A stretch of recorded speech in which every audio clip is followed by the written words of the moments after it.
தமிழ்நாட்டுக்கு இல்லை, இந்த நாட்டுக்கே அவங்க நல்லா பாதுகாப்பு. அவரை நம்ம விளையாட்டு செய்திகள் தனியாக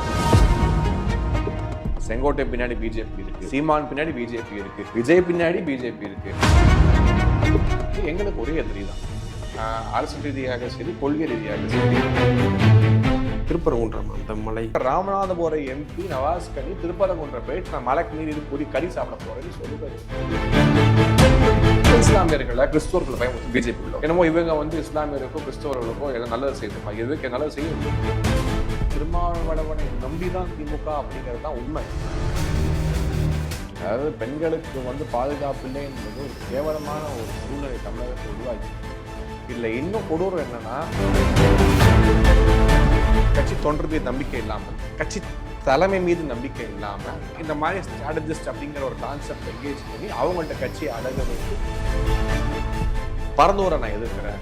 பறந்து எதிர்த்து நீங்க எப்படி போறீங்க? நீங்க பறக்கிறது தனி விமானத்துல. இது வேண்டாம் என்று கூறுவதோ முழுக்க முழுக்க ஆதாயத்துக்காக மட்டுமே தவிர அடிப்படை புரிதல் இல்லாம தான். வாழ்க்கை ஸ்வீட் அண்ட் சாஃப்ட் மாற 777 அறிமுகப்படுத்துகிறது soft and spongy gulab jamun instant mix. இப்பொழுது ஒன்று வாங்கினால் ஒன்று இலவசம். 777. தீபஜோதியில் இல்லங்களிலும் உள்ளங்களிலும் பவித்திரம் பரவட்டும். தமிழ்நாடு பாஜகவோட மாநில செயலாளர் திரு வினோத் பி செல்வம் நம்ம கூட இருக்காரு. சார் வணக்கம். சார் விஜய்க்கு இந்த ஒயிட் கேட்டகரி பாதுகாப்பு கொடுத்தது, அதை எப்படி பார்க்குறீங்க? ஏன்னா நிறைய பேர் என்ன விமர்சிக்கிறாங்கன்னா, இவங்க பிஜேபி அவங்க இழுக்க பார்க்குறாங்க, தன் பக்கம் இழுக்க பார்க்குறாங்க, அதனால தான் ஒயிட் ப்ளஸ் பாதுகாப்பு கொடுத்துருக்காங்க அப்படின்னு சொல்கிறாங்கல்ல. அதை எப்படி பார்க்குறீங்க? விஜய் அவர்கள் முதல் மாநாடு போடும் பொழுது தெளிவாக அவரோட கொள்கைகள் பெரியாரை அவரோட தலைவராக ஏற்றுக்கொண்டு கொள்கைகளை முன்வைக்கக்கூடிய கட்சியாக தாவேகா என்று சொல்வது மட்டும் இல்லாமல், ஜாடை மாறியா பேசும்பொழுது நாங்கள் பிஜேபிக்கு எதிரானவங்க அப்படிங்கிறத அவர் ஒரு முதல் மாநாட்டிலே மதவாத சக்திகள் அப்படின்னு ஏதோ ஒரு வார்த்தை, மதவாத சக்தின்னு அவர் யாரை சொல்றாருன்னு தெரியல. பட் பொதுவாக மத்திய ஒன்றிய அரசாங்கத்துக்கு எதிராக ஒன்றிய அரசாங்கம் வஞ்சகம் பண்றாங்க அப்படி இப்படின்னு சொல்லி அவர் பேசக்கூடிய ஒரு சூழ்நிலை நம்மளால பார்க்க முடிகிறது.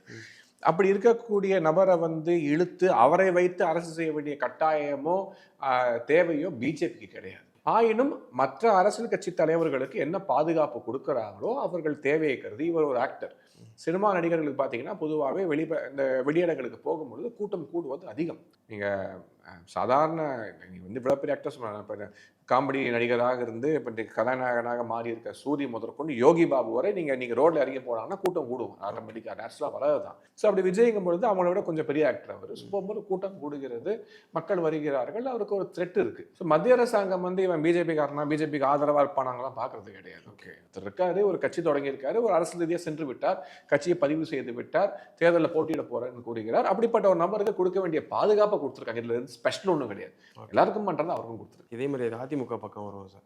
செங்கோட்டையன் அவர் புதுசாக ஓப்பன் அப் ஆக ஆரம்பிச்சிருக்காரு.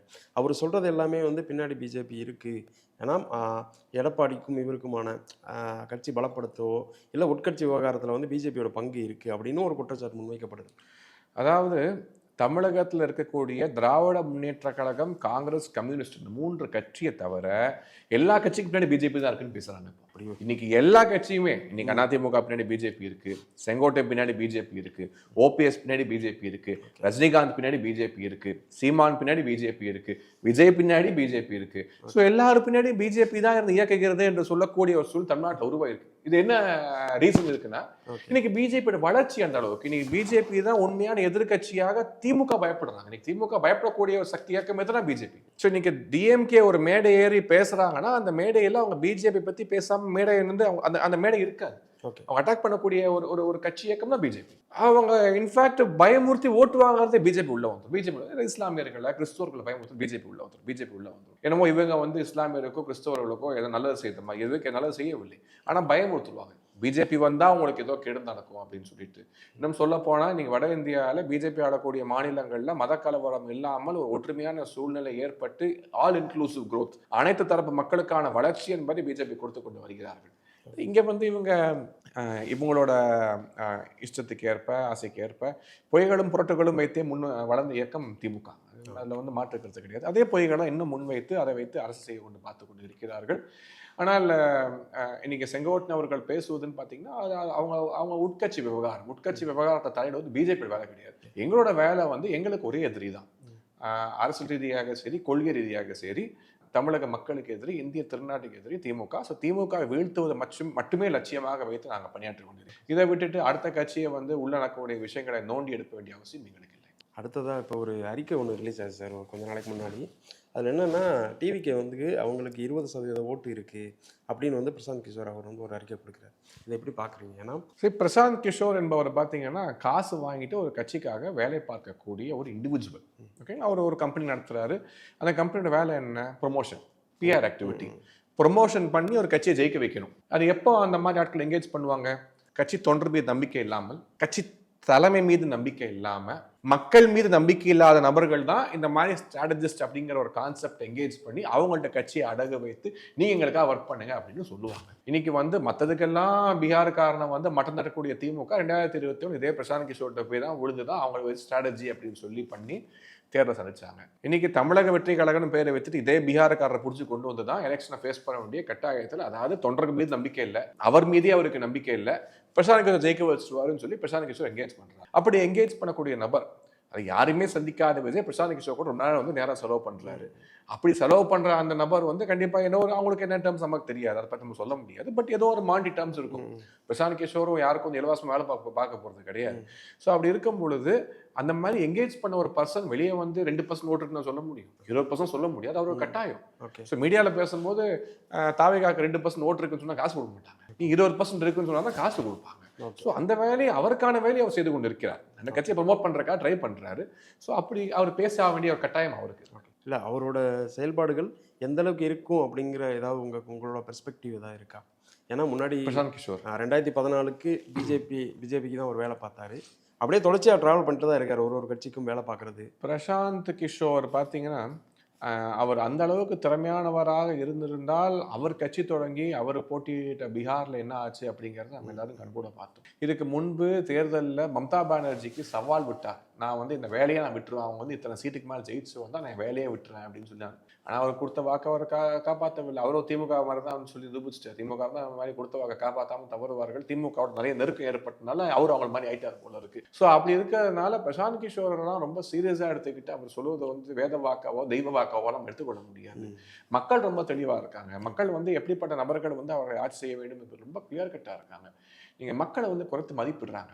இப்போ அங்கே தமிழ்நாடு பாலிடிக்ஸ் நடக்கக்கூடிய மிகப்பெரிய பிரச்சனையே காமன் மேனை வந்து இந்த பொலிட்டிக்கல் பார்ட்டிஸ், குறிப்பாக திமுக ஆகட்டும், தாவேகா ஆகட்டும், அதிமுக ஆகட்டும், அண்டர் எஸ்டிமேட் பண்ணுறாங்க. பீப்புள் ரொம்ப வாட்ச் பண்ணுறாங்க. முன்னாடி மாதிரி கிடையாது. இன்னைக்கு அவேர்னஸ் அதிகமாக இருக்குது. ஸோ அந்த அவேர்னஸே வந்து இவங்களுக்கு பெரிய ஆப்பாக இருக்க போகுது அப்படிங்கிறத அவங்க மறந்துடுறாங்க. இது போக இப்போ சமீப காலமாக வந்து திருப்பரங்குன்றம் அந்த மலை விவகாரம் வந்து சர்ச்சையாச்சுல்ல, அதில் வந்து பெரும்பான்மையாக எல்லாரும் நிறைய குற்றச்சாட்டுகள் வர்றதும் வந்து இந்த பக்கமும் வருது, இந்த பக்கமும் வருது, பேலன்ஸ்டாக இருக்குது.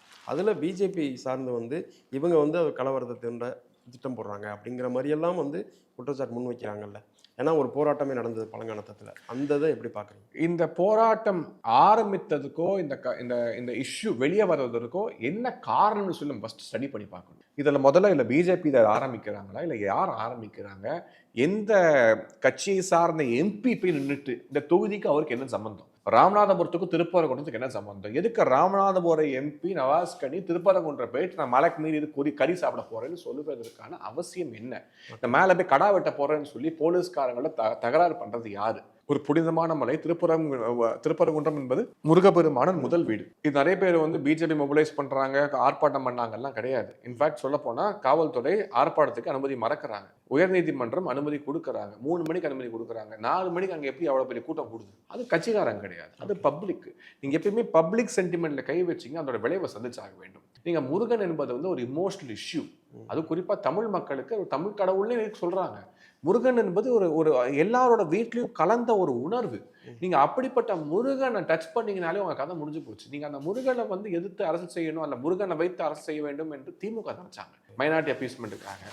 ஸோ இது வந்து பெரிய லெவலில் பேக் ஃபயர் ஆயிடுச்சு அவங்களுக்கு. இது பெரிய லெவல் பேக் ஃபயர் ஆயிடுச்சு. அங்கே இன்னைக்கு வந்து அசம்பிள் ஆனது பார்த்தீங்கன்னா பப்ளிக், கட்சிக்காரன் கிடையாது, ஹிந்து என்கின்ற அடிப்படை உணர்வோடு வாழக்கூடிய தமிழன். ஸோ அந்த ஒரு ஃபோர்ஸை வந்து நீங்கள் கட்டுப்படுத்தவே முடியாது. வந்து ஒரு பர்னிங் லைட்டுமே உள்ளுக்குள்ள இருந்துகிட்டே இருக்காது, நீங்கள் ஸ்டாப்பே பண்ண முடியாது. ஓகே, அதிமுக விஷயமாகட்டும், இந்த பக்கம் இவங்க இடையில வந்து ஒரு விஷயம் ஒன்று பேசிக்கிட்டே இருக்காங்க. என்னன்னா இவங்க திமுக கூட்டணிக்குள்ளேயே வந்து ஒரு சலசலப்பு இருக்குது அப்படின்னும் ஒரு கருத்து இருக்குல்ல, அதை எப்படி பார்க்குறீங்க? நான் திரும்ப ஆதவர்ஜுனா அந்த விவகாரம். திராவிட முன்னேற்ற கழகம் என்பது கூட்டணி இல்லாமல் தேர்தலை சந்தித்து பல ஆண்டு காலம், ஆல்மோஸ்ட் 20 இயர்ஸ்க்கு மேல ஆகுது, முடியாது அவங்களால. திமுகவோட அரசியல் என்பது கூட்டணி அரசியல் தான். நீங்க மரியாதைக்குரிய திருமாவளவன் இல்லாத ஒரு திமுக கூட்டணி நினைச்சு பார்க்க முடியாது. நீங்க அவரை வெளியே அமிச்சிங்கனாலே நீங்க வட தமிழ்நாட்டில் வாஷ் அவுட் ஆயிடுவாங்க. ஸோ அப்படிதான் இன்னைக்கு வந்து திருமாவளவனை நம்பி தான் திமுக அப்படிங்கிறது தான் உண்மை, தான் நிதர்சனமான உண்மை. நான் இதை 24 பார்லிமெண்ட் எலெக்ஷன் பாடி நான் சொல்லியிருக்கேன், நான் சேலஞ்ச் பண்ணி சொல்லியிருக்கேன். இவ்வளோ பேசுறீங்க இல்லை, நான் திருமாவளவன் இல்லாத தேர்தலை சந்திச்சு பாருங்கன்னு சொல்லியிருக்கேன். அவர் தான் அவங்களோட ஆக்சுவலாக ஃபோர்ஸ் இன்னைக்கு, ஃபோர்ஸ் பிஹைண்ட் திமுக அவர் தான் இன்னைக்கு உண்மையான லீடர் அவங்க தான். ஸோ அவரை ஃபோக்கஸ் பண்ணி, அவரை ப்ரொஜெக்ட் பண்ணி தான் நிறைய இடங்களில் வந்து அவங்க வாக்கு சேகரிக்கக்கூடிய ஒரு சூழ்நிலையில் இருக்காங்க. ஸோ திமுக எந்த காலகட்டத்திலும் அலையன்ஸை விடுறதுக்கு முயற்சி பண்ண மாட்டாங்க. அலையன்ஸை ஸ்டிச் பண்ணி எப்படியாவது மிரட்டி உருட்டி காசை கொடுத்தாரு கூட வச்சுப்பாங்க தவிர, அந்த கூட்டணியை விட்டு வெளியே வந்தாங்கன்னா அவங்களுக்கு தெரியும் டிஸ்டன்ட் தேர்ட், டிஸ்டன்ட் ஃபோர்த் பிளேஸ்க்கு போவாங்க. திமுக தனியாக போட்டிட்டாங்கன்னு அப்படிங்கிறது அவங்களுக்கு தெரியும். ஸோ அவங்களுக்கு இன்னைக்கு ஒர்க் ஃபோர்ஸோ காடரோ இல்லை யூத்தோ வந்து இன்னைக்கு வந்து டிஎம்கே பண்ணி மொபிலைஸ் ஆகிறதுக்கு தயாராக இல்லை. இன்னைக்கு ஆட்சியில் இருக்க காரணத்தால் ஸ்டூடெண்ட்ஸை கொண்டு வெயில் நிற்க வைக்கிறீங்க, மாணவிகளை ரோட்ல நிறுத்துறீங்க, நிகழ்ச்சி பண்றீங்க, போறீங்க, காசு இருக்கு அதை செலவு பண்ணி நிகழ்ச்சி பண்றீங்க. இன்னைக்கு திமுகனால பணம் செலவு பண்ணாம ஒரு நிகழ்ச்சியை நடத்தி உணர்வுபூர்வமான கூட்டத்தை காட்டுவதற்கோ ஆர்ப்பாட்டம் செய்வதற்கோ முடியவே முடியாது என்பதுதான் உண்மை. ஸோ இன்னைக்கு வந்து அவர்கள் கூட்டணி அவங்க பார்த்துக்க போறாங்க. நீ பிஜேபி பொறுத்த வரைக்கும் தேசிய ஜனநாயக கூட்டணி பார்த்தீங்கன்னா 24 பார்லிமெண்ட்லேயே ஒரு 18% ஓட் பேங்கை பிரீச் பண்ணுறோம். பெரிய ஓட் ஷேர், அது சாதாரண விஷயம் கிடையாது. ஒரு குறுகிய காலத்தில் அமைக்கப்பட்ட ஒரு கூட்டணி இன்னைக்கு வந்து அவ்வளோ பெரிய ஒரு ஓட் பேங்கை வந்து அச்சீவ் பண்ணியிருக்கோம். இப்போ இந்த கூட்டணி பலமாக செயல்பட்டு கொண்டு வருகிறது. 26 பார்த்தீங்கன்னா ஒரு மிகப்பெரிய தாக்கத்தை ஏற்படுத்தக்கூடிய கூட்டணியாக இது மாறப்போகிறது. அதை நம்ம வந்து கண்கூட பார்க்க போகிறோம். அதுக்கப்புறம் வந்து இந்த டங்ஸ்டன் விவகாரம் சார், ஒரு இடத்துல வந்து இந்த திட்டம் வந்து வளர்ச்சிக்கானது அப்படிங்கிற மாதிரி ஒரு இடத்துல பேசுகிறாரு. அதுக்கப்புறம் வந்து நிறுத்தி வைக்கப்பட்டதுக்கு அப்புறம் வந்து மறுபடியும் மக்கள்கிட்ட போயிட்டு நாங்கள் மக்கள் நலனுக்காக தான் பண்ணோம் அப்படின்னும் சொல்ல அந்த வீடியோ ஒன்று வைரல். ஒரு நாட்டோட வளர்ச்சி, ஒரு நாட்டோட டெவலப்மெண்ட் என்பது வந்து இன்ஃப்ராஸ்ட்ரக்சர் ப்ராஜெக்ட்ஸ் மூலமாக மட்டும்தான் கிடைக்கும் நம்மளுக்கு. ஸோ இன்ஃப்ராஸ்ட்ரக்சர் ப்ராஜெக்ட்ஸுங்கிறது அதை நடைமுறைப்படுத்தும் பொழுது அஃப்கோர்ஸ் சில காம்ப்ரமைஸ், பட் அந்த காம்ப்ரமைஸ் எப்படி பார்த்தீங்கன்னா மினிமல் டேமேஜில் வந்து டெவலப்மெண்ட் அப்படிங்கிறது தான் செய்ய வேண்டும். ஸோ மினிமலாக எவ்வளவு டேமேஜ் செய்து எங்கே ரிசோர்ஸ் இருக்கோ, இப்போ நீங்கள் டங்ஸ்டன் மெட்டல் எடுக்கணும்னா அது எங்கே கிடைக்குமோ அங்கே தான் நீங்கள் தொலை போட்டு ட்ரில் போட முடியும், அங்கே தான் மைனிங் பண்ண முடியும். இப்போ நான் டீனரில் போய் நான் டங்ஸ்டன் எடுக்க போகிறேன், கிடைக்காது, தண்ணி தான் வரும். ஸோ அது எங்கே கிடைக்குதோ, பரியப்பட்டி அந்த கிராமத்தில் மதுரை பக்கத்தில் இருக்குதுன்னா நீங்கள் அங்கே மைனிங் பண்ணாதான் நீங்கள் அதை எடுக்க முடியும். ஸோ அதுக்கான ஒரு நோட்டிஃபிகேஷன் வருது.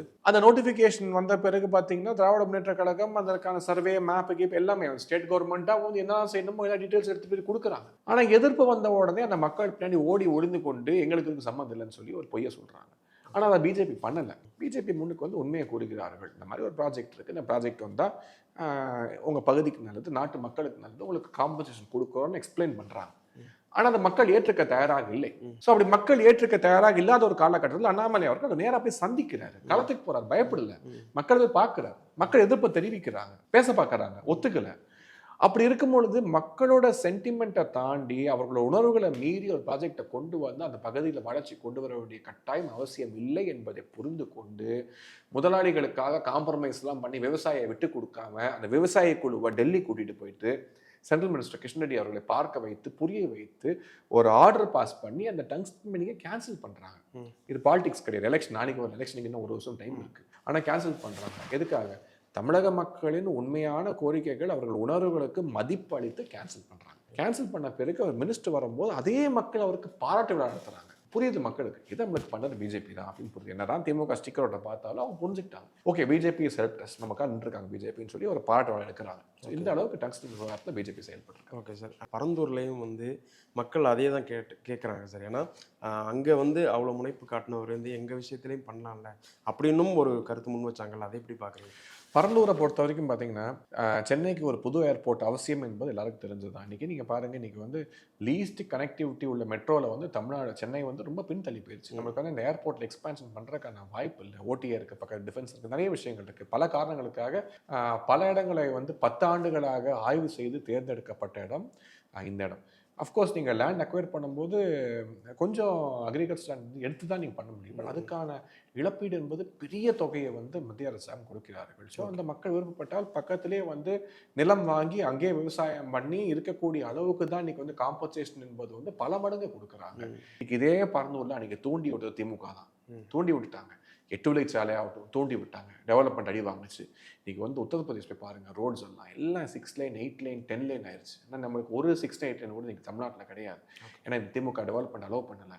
பரந்தூர்லையும் பண்ணாங்க. இன்னைக்கு வந்து அவசியம், இன்னைக்கு வந்து நாங்கள் எடுக்கணும் தேவை, இன்னைக்கு மாற்றி பேசுகிறாங்க. ஆனால் அன்னைக்கு அவர்கள் செய்த பாவத்தின் காரணமாக இன்னைக்கு மக்கள் இன்னைக்கு போராடுறாங்க, தான் உண்மை. ஆனால் மக்களுக்கு என்ன தேவையோ அதை வந்து எடுத்து புரிய வைத்து இன்னைக்கு அவ்வளோ பெரிய இடம் வேற எங்கேயும் இல்லை.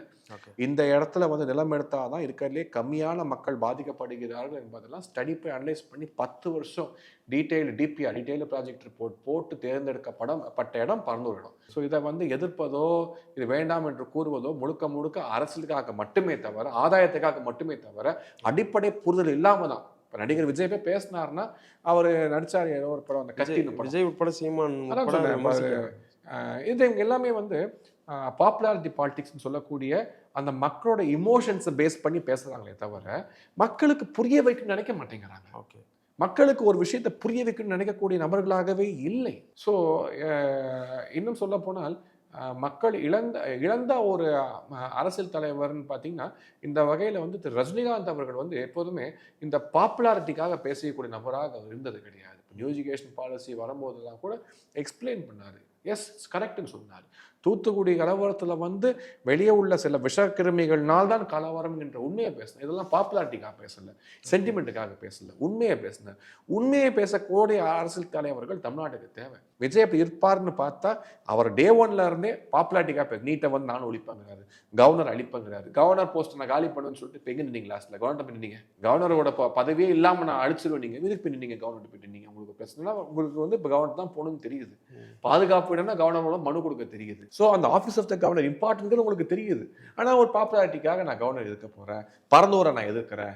பறந்து எடுத்துட்டு நீங்கள் எப்படி போகிறீங்க? நீங்கள் வந்து பறக்கிறது தனி விமானத்தில். நீங்கள் தனி விமானத்தில் பறக்கும்போது அதை காசு பண்ணுற பொல்யூஷன் என்ன, எவ்வளோ பெட்ரோல் தேவைப்படுகிறது, எவ்வளோ செலவாகிறது, அதை பற்றி நீங்கள் யோசிச்சிங்களா? ஸோ அதை பற்றிலாம் யோசிக்காமல் பிளாங்கெட்டாக காமன் மேன் ஃப்ளை பண்ணக்கூடாது, பறக்கக்கூடாது, ஏர்போர்ட் வரக்கூடாது நினைப்பது எந்த விதத்தில் வந்து நியாயமான ஒரு விஷயம்? ஏர்போர்ட் வரக்கூடாதுன்னு சொல்லலாம், ஆனால் இந்த இடத்துல வரக்கூடாது அப்படின்னு. அப்போ இடம் கூடி தான் சொல்கிறேன். ஒரு இடம் சொல்லுங்கள். உங்கள் வீடு பனையூரில் இருக்குது, பக்கமே ஏர்போர்ட் வச்சலாமான்னு கேளுங்க. நாங்கள் அவர் கேட்டால் அவருக்கு பனையூர்லாம் வசதியாக இருக்கா, வீட்டு வெளியே வர மாட்டார்ல, ஒரு அரசியல் அங்கே தான் நடக்குது. ஸோ பனையூர் பக்கம் ஏர்போர்ட் கட்டினா ஒரு வசதியாக இருக்குமா நினச்சாரான்னு தெரியல.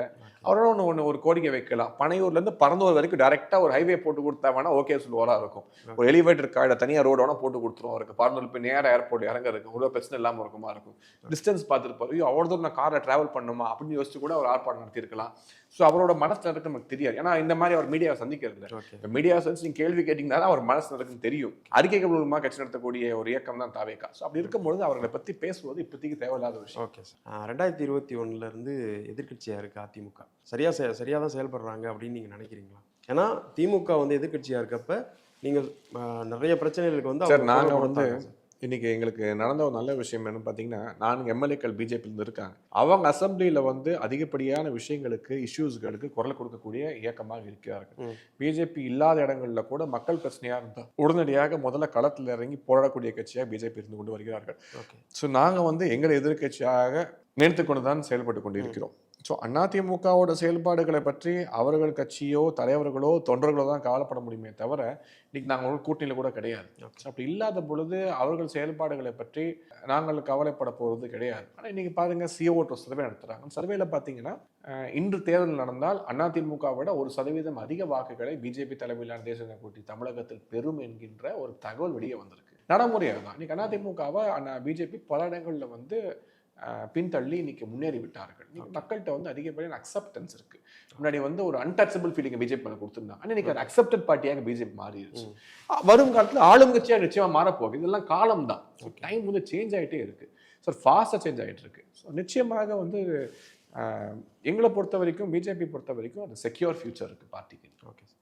இல்லை, இப்போ நீங்கள் சொல்கிறத வச்சு பார்க்கும்போது வந்து பிஜேபிக்கு அது வளர்ச்சியாக தெரியுது, இவங்க அதிமுகவுக்கு வந்து இப்போ பின்னடைவாதானே தெரியுது. பிஜேபிக்கு வளர்ச்சிங்கிறது மட்டும் என்னோட கருத்து. நிறைய விஷயங்கள் வந்து இப்போ திமுக அரசியல் சுற்றி சர்ச்சைகள்லாம் வருது இல்லை, அண்ணா பல்கலைக்கழக அந்த விவகாரமாகட்டும் அப்படின்னு நிறைய விஷயங்கள் வந்து பேப்பரில் அடிபட ஆரம்பிச்சிருச்சு. நிறைய இந்த பெண்களுக்கு எதிரான குற்றங்கள் அப்படின்னு சொல்லி இந்த செய்திகள் அடிக்கடி வர்றதை பற்றி நீங்கள் என்ன நினைக்கிறீங்க? அதாவது பெண்களுக்கு வந்து பாதுகாப்பு இல்லை என்பது ஒரு கேவலமான ஒரு சூழ்நிலை தமிழகத்தில் உருவாகி இருக்கிறது. இதில் இன்னும் கொடூரம் என்னன்னா, தவறுக்கு பின்னாடி இருக்கக்கூடிய நபர்கள் 70% பேர் திமுக பின்னணி உள்ளவங்களா இருக்காங்க. இல்லைன்னா திமுக கட்சியில் தொடர்போடு இருக்காங்க, இல்லைன்னா திமுக தலைவர்களுக்கு நெருக்கமாக இருக்காங்க, இல்லைன்னா திமுக கொடியை காரணம் போட்டு சுற்றுறானுங்க. ஸோ திமுக என்பது வந்து ஒரு கேடயமாக பார்க்குறாங்க. அதாவது தப்பு பண்ணுறதுக்கு அது ஒரு கேடயம், தற்காத்துக்கிறதுக்காக. ஆமாம், அப்படிங்கிற மாதிரி ஒரு சூழ்நிலை. இப்போ திமுக தொட மாட்டாங்க, தப்பு பண்ணலாம், பாலியல் கொடுமையில் ஈடுபடலாம், இல்லைன்னா பெண்களை பிளாக்மெயில் பண்ணலாம், இல்லை வீடியோ எடுக்கலாம், அப்படிங்கிற மாதிரி ஒரு சூழ்நிலையை உருவாக்கி விட்டார்கள். இதுதான் வந்து உண்மை. ஸோ இன்னைக்கு வந்து தமிழ்நாடு வந்து ஒரு மிக கவலைக்கிடமான ஒரு மோசமான சூழ்நிலை இருந்து கொண்டு வருகிறது. குறிப்பாக especially with regard to women safety. Women சேஃப்டிங்கிறது முக்கியமான விஷயம். ஸோ இதில் வந்து கவனக்குறை இல்லாமல் இன்னைக்கு சீஃப் மினிஸ்டரோட அட்டென்ஷனுக்கு எந்த அளவுக்கு போகுதா போலியான்னு தெரியல. நம்ம பேட்டி எடுக்கக்கூடிய இன்னைக்கு பார்த்தீங்கன்னா மயிலாடுதுறையில் 2 ஸ்டூடெண்ட்ஸ், காலேஜ் ஸ்டூடெண்ட்ஸ் ரொம்ப கொடூரமாக கொலை செய்யப்பட்டு இருக்கிறார். எதுக்காக? ஃபுட் ஸ்டிக்கர், இந்த கலாச்சாரத்தை பற்றி, அந்த வியாபாரத்தை பற்றி இன்னைக்கு வெளியே தகவலை கொடுத்த ஒரே காரணத்துக்காக இன்றைக்கு வந்து கொடூரமாக கொலை செய்யப்பட்டு இருக்கிறார்கள். ஸோ லா அண்ட் ஆர்டர் வந்து அட் இட்ஸ் வர்ஸ்ட்டு. இவ்வளோ மோசமாக இருந்ததே கிடையாது. இன்றைக்கி அவர் கருணாநிதி காலத்தில் கூட இவ்வளோ மோசமாக இருந்தது கிடையாது. இன்றைக்கி இரும்பு கரம் கொண்டு அடக்குவேன் என்று சொன்ன ஸ்டாலின் சொன்னதோடு போயிட்டார். எந்த விதமான ஒரு ஆக்ஷனும் அதுக்காக எடுத்த மாதிரி தெரியவில்லை. ஸோ இதுவே வந்து திமுகவுக்கு வந்து தேர்தலில் ஒரு மிகப்பெரிய செட்பேக்காக உட்காந்து. ஏற்கனவே பார்த்தீங்கன்னா வட தமிழகத்தில் இந்த விழுப்புரம், கடலூர் பகுதிகளில் வந்து கள்ளச்சாராய சாவுகள் வந்து எக்கச்சக்க சாவுகள், 100க்கும் மேற்பட்ட சாவுகள் வந்துருச்சு திமுகவோட ஆட்சி காலத்தில். அது எதிர்த்து 2 ஸ்டூடெண்ட்ஸ் போராடி இருக்காங்க. இன்றைக்கி அவங்கள கொண்டிருக்காங்க. இன்றைக்கி இந்த விசில் ப்ளோவர்ஸ்ன்னு சொல்லக்கூடிய கவர்மெண்ட் எக்ஸ்போஸ் பண்ணக்கூடிய நபர் இஸ்லாமிய சகோதரர் ஒருத்தரை வந்து தஞ்சாவூர் புதுக்கோட்டையில் வந்து வெட்டி கொண்டுருந்தாங்க 2 நாளைக்கு முன்னாடி. ஸோ இப்படி வந்து கொலைகள் வந்து இஷ்டத்துக்கு நீங்கள் வந்து வானிலை செய்திகள் மாதிரி கொலை செய்திகள்னு பேப்பர் திறந்தா டெய்லி பார்க்குற அளவுக்கு நீங்கள் வந்து தமிழ்நாட்டில் கொலை நடக்க ஆரம்பித்து. அதுக்கப்புறம் இப்போ தர்மேந்திர பிரதான் அவர் பேசியிருக்க ஒரு விஷயம் வந்து மும்மொழி கொள்கை, அதாவது புதிய தேசிய கல்விக் கொள்கை ஏற்றுக்கிட்டால் தான் நாங்கள் வந்து நிதி ஒதுக்குவோம் அப்படின்ற மாதிரி பேசியிருக்காரு. எப்படி பார்க்குறீங்க? இந்த புதிய கல்விக் கொள்கையை வந்து எதுக்காக திமுக எதுக்குறாங்க அப்படிங்கிறதுக்கு இந்த மினிட் வரைக்கும் அவங்க பதில் கூறவில்லை. ஓகேங்களா? இந்த பிஎம் ஸ்ரீ ஸ்கீமில் வந்து பல ஸ்கூல்ஸுக்கு அப்ளை பண்ணுறாங்க. பிஎம் ஸ்ரீ ஸ்கூல்ஸ் என்பது பார்த்திங்கன்னா ரொம்ப மிகவும் பின்தங்கி உள்ள அரசு பள்ளிகளை மேம்படுத்தி தரம் உயர்த்தி பிரைவேட் ஸ்கூல்ஸ் ஈக்குவலாக மாற்ற போகிறாங்க. அதுக்காக நிறைய ஃபண்ட் வந்து தமிழ்நாட்டுக்கு ஒதுக்க தயாராக இருக்கிறார்கள். இன்றைக்கி நம்ம அண்டை மாநிலங்கள் எல்லாருமே வந்து இந்த புதிய கல்விக் கொள்கையை ஏற்றுக்கொண்டுள்ளார்கள். புதிய கல்விக் கொள்கையை வந்து மும்மொழி கொள்கைனா இன்றைக்கி வந்து ஒரு 3rd லாங்குவேஜ் தான் மக்கள் கற்றுக்க சொல்கிறாங்க தவிர தமிழை படிக்காதுன்னு சொல்கிற ஒரு இடத்துல சொல்கிறதை கூட நானே ஏற்றுக்க மாட்டேன். தமிழ்நாடு சார்ந்தவன் தான். தமிழை வந்து தாய்மொழியாக கொண்டவன் நான். முதல் படித்த மொழி தமிழ், பேசிய வார்த்தை தமிழ். அப்படி இருக்கும்போது தமிழை யாரும் விட்டு கொடுக்க போகிறது கிடையாது. ஆனால் மறுபடியும் போய் சொல்லி மக்களை ஏமாற்றி இன்னமே மொழி அரசியல் பண்ணி கொண்டு, அதாவது தமிழ்நாடு மக்கள் வளர்ந்தவே விடக்கூடாது, எதுலையுமே வந்து வளர்ச்சி அடையக்கூடாது, ஒரு டெவலப்மெண்ட் இண்டெக்ஸ் இருக்கக்கூடாது, பின்தங்கியே வைத்திருக்க வேண்டும், பொய்யை வச்சு ஜெயிக்க வேண்டும் திமுக நினைக்கிறாங்க. தர்மேந்திர பிரதானும் தெளிவாக கூறுகிறார், மும்மொழி கொள்கையில் புதிய கல்விக் கொள்கையை அனைத்து மாநிலங்களும் ஏற்றுக்கொண்டு, ஏன்னா அதோட பேசிஸ் தான் இந்த ஃபண்ட் ரிலீஸே வருது. நிறைய வந்து இதெல்லாமே இன்டர் கனெக்டடு. ஸோ அதை அக்செப்ட் பண்ணும்போது அந்த சிலபஸுக்காக தான் அந்த ஃபண்டு கொடுக்குறாங்க. ஸோ அந்த சிலபஸ் அக்செப்ட் பண்ண மாநிலங்களுக்கு ஃபண்டு கொடுக்குறோன்னு சொல்கிறாங்க. இல்லை ஒரு தவறும் கிடையாது. இவங்க ஏன் ஏற்றுக்க மாட்டேங்கிறாங்கன்னு சொல்ல மாட்டேங்கிறாங்களே. சொல்லுங்க. நீங்க நடத்தக்கூடிய எல்லா சிபிஎஸ் ஸ்கூல்லையும் 3 லாங்குவேஜ் சொல்லி கொடுக்குறீங்க. இதை வந்து பாவப்பட்ட ஏழை மாணவர்கள் வந்து இதே மும்மொழிக்கு 3 மொழியை படிச்சா அவங்களுக்கு என்ன பிரச்சனை? சிபிஎஸ்ல அதிக ஃபீஸ் கொடுத்தா மட்டும் தான் 3 லாங்குவேஜ் கத்துக்கணுமா? மற்றவங்க கத்துக்கூடாதா? என்ன பிரச்சனை அவங்களுக்கு? கத்துக்கிட்டோம், தெலுங்கு கத்துக்கிட்டோம், கன்னடா கத்துக்கிட்டோம், உருது கத்துக்கிட்டோம், மலையாளம் ஏதோ ஒரு லாங்குவேஜ் கத்துக்கிட்டோம். அவங்க நல்லது. பிற மாநிலங்களுக்கு வேலைகளுக்கு போனா வந்து வேலை கிடைக்க ஈஸியா இருக்கும். எந்த தவறும் கிடையாது. ஓகே. இப்போ சமீபமாக ஒரு நியூஸ் ஒன்று வந்தது சார். விஜய்க்கு வந்து பாதுகாப்பு கொடுத்துருக்காங்க. ஆனால் தமிழ்நாட்டுக்குள்ள இந்த நாட்டுக்கே வந்து நான் தான் பாதுகாப்பு அப்படின்னு சீமான் அவர்கள் பேசியிருக்காரு. அவர் விளம்பரத்துக்காக ஏதாவது பேசுவாங்க. அது நம்ம வந்து இல்லை சார், நம்ம ஒரு சீரியஸ் டிபேட்டாக கொண்டு போகணும்னு நினச்சிட்டு இருக்கும்போது திடீர்னு இப்படி நீங்கள் காமெடி பண்ணீங்கன்னா அதுக்கப்புறம் நான் என்ன பண்ண முடியும்? இல்லை சார், ஒரு டாபிக் பற்றி பேசிகிட்டு இருக்கோம். அவர் டைம் பாஸ்க்காக ஏதாவது போகிற போக்கில் வந்து பேசி இன்னைக்கு வந்து போட்டி வந்து சீமானுக்கு விஜய்க்கு போட்டி இருக்குனால இல்லைன்னு சொல்லலை. ஸோ அவங்க 2 பேருக்குள்ள போட்டியில் அவங்க மாற்றி பேசிக்கிறாங்க. ஸோ வேவ்லென்த் 2 பேருக்கு ஒரே மாதிரி வேவ்லென்த் தான். ஸோ அவங்க ஒரே க்ரௌட் அட்ராக்ட் பண்ணுறாங்க. ஒரே மாதிரியான க்ரௌட் அட்ராக்ட் பண்ணக்கூடிய, ஒரே ஆடியன்ஸுக்கு கேட்டர் பண்ணக்கூடிய 2 நபர்கள். ஒரு ஈக்குவலான போட்டி 2 பேருக்கு இருக்கும். ஸோ அந்த போட்டியை விட்டுருவோம். நம்ம வந்து சீரியஸ் பாலிடிக்ஸ்க்கு வந்துருக்கோம். திமுக அதிமுக பற்றி கேட்டீங்க, நாங்கள் பதில் சொல்கிறோம். ஸோ அவரை வந்து நம்ம விளையாட்டு செய்திகள் தனியாக வச்சுக்கலாம். Okay sir. வாழ்க்கை ஸ்வீட் அண்ட் சாஃப்டா மாற 777 அறிமுகப்படுத்துகிறது soft and spongy gulab jamun instant mix. இப்பொழுது 1 வாங்கினால் 1 இலவசம். 777. தீபஜோதியில் இல்லங்களிலும் உள்ளங்களிலும் பவித்ரம் பரவட்டும்.